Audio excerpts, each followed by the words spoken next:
Bismillahirrahmanirrahim. Assalamualaikum warahmatullahi wabarakatuh. Ananda, apa kabarnya? Sehat? Alhamdulillah. Nah, pada pertemuan kali ini kita akan membahas materi bab 5, yaitu tentang energi. Materi bab 5 ini merupakan materi terakhir yang berada di semester 1. Jadi, Ustadz harapkan Ananda dapat menyimaknya dengan baik dan menyimaknya sampai dengan selesai. Ananda, sebelum kita masuk ke materi ini, Ustadz ingin mengingatkan kembali bahwasannya pada pertemuan sebelumnya sudah ada tugas yang diberikan oleh Ustadz wa Ustazah, yaitu mengerjakan soal di Google Form. Ya, jika ada yang belum mengerjakannya, silahkan dikerjakan, karena itu nanti akan menjadi tambahan nilai bagi Ananda sekalian. Baik Ananda, sebelum kita mulai membahas materi, akan lebih afdal jika kita memulainya dengan berdoa. Berdoa dimulai. Selesai.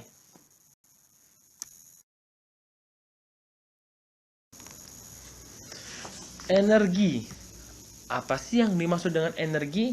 Secara bahasa, energi ini artinya adalah kegiatan atau aktivitas. Itu secara bahasa. Kalau secara istilah, energi dapat diartikan sebagai kemampuan untuk melakukan suatu usaha atau kegiatan. Dan satuan energi adalah joule. Ingat Ananda, satuan energi adalah joule. Mau dia energi cahaya, energi panas, energi listrik, satuannya satu, yaitu adalah joule. Kemudian satuannya ada juga satuan lain Ananda, bisa juga kadang-kadang menggunakan kalori ataupun kilokalori. Namun yang menjadi satuan internasionalnya yaitu adalah joule. Ananda, pada halaman 221 ada subbab yang menjelaskan tentang bentuk-bentuk energi. Ada cukup banyak bentuk-bentuk energi yang disajikan di dalam buku.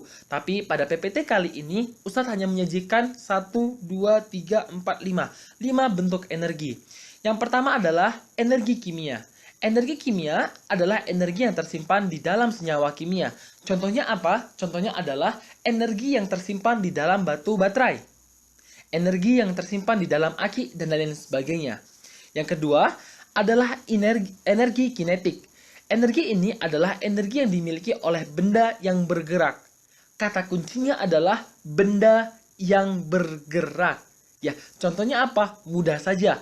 Mobil bergerak, motor bergerak, artinya adalah mobil dan motor tersebut memiliki energi kinetik. Selanjutnya yang ketiga adalah energi potensial. Energi potensial adalah energi yang dimiliki benda karena letak atau kedudukannya. Artinya apa? Energi potensial ini dipengaruhi oleh tinggi. Semakin tinggi suatu benda, maka energi potensialnya akan semakin tinggi pula. Kemudian yang keempat adalah energi listrik. Energi ini adalah energi yang timbul akibat perpindahan muatan listrik, sehingga terbentuklah energi listrik. Dan yang terakhir adalah energi kalor. Energi kalor adalah energi yang dapat mempengaruhi suhu. Ya, itu adalah contoh-contoh bentuk energi. Kalau di buku paket masih ada namanya energi cahaya, energi bunyi, energi nuklir, energi otot, dan energi biogas. Silahkan Ananda untuk energi cahaya sampai dengan energi otot diberikan tanda pada buku paketnya. Bisa diberikan tanda dengan menggunakan stabilo ataupun pena dan pensil.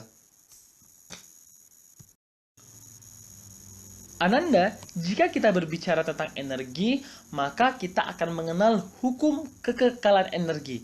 Bagaimana bunyi hukumnya? Bunyinya adalah energi tidak dapat diciptakan dan tidak dapat dimusnahkan. Tetapi energi hanya dapat berubah dari suatu bentuk ke bentuk yang lainnya. Contohnya apa? Contohnya mudah. Kita bisa mengamati ini dalam aktivitas di rumah kita masing-masing. Contohnya adalah setrika.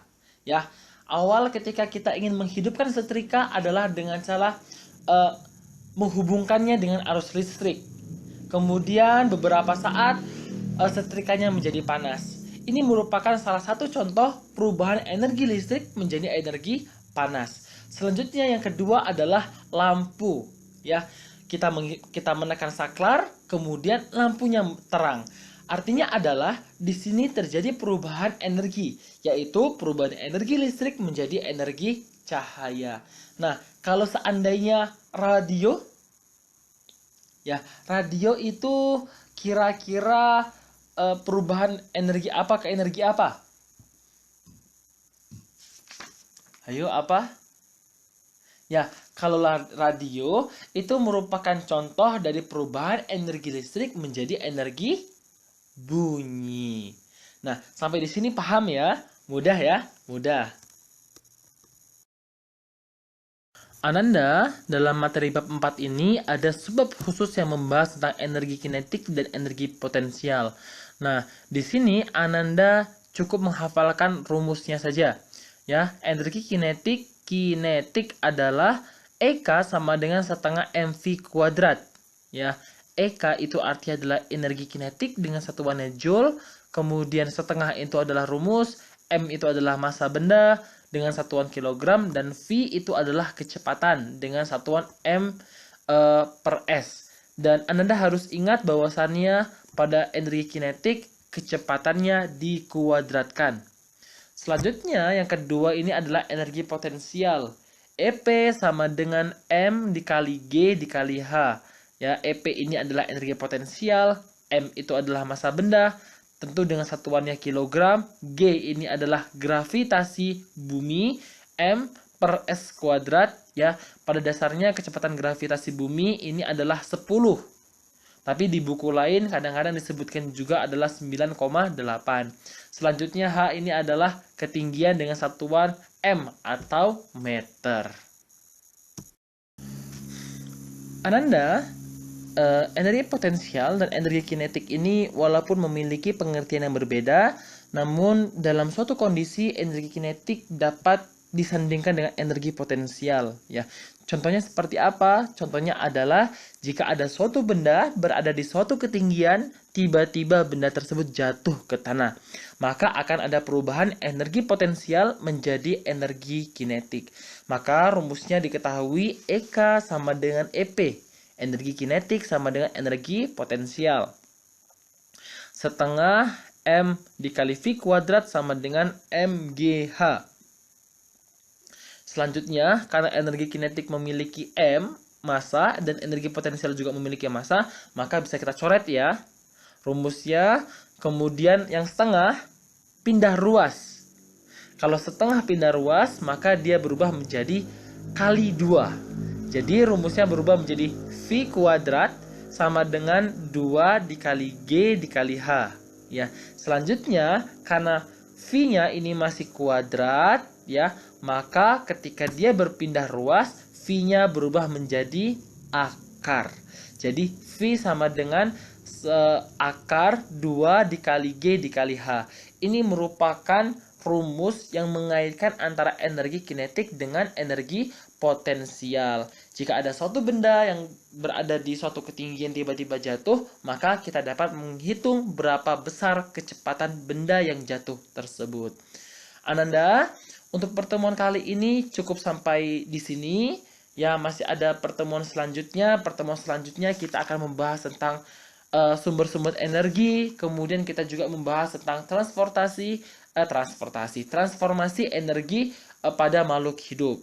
Ya, mungkin hanya ini saja yang dapat Ustaz sampaikan. Ustaz akhiri, wassalamualaikum warahmatullahi wabarakatuh.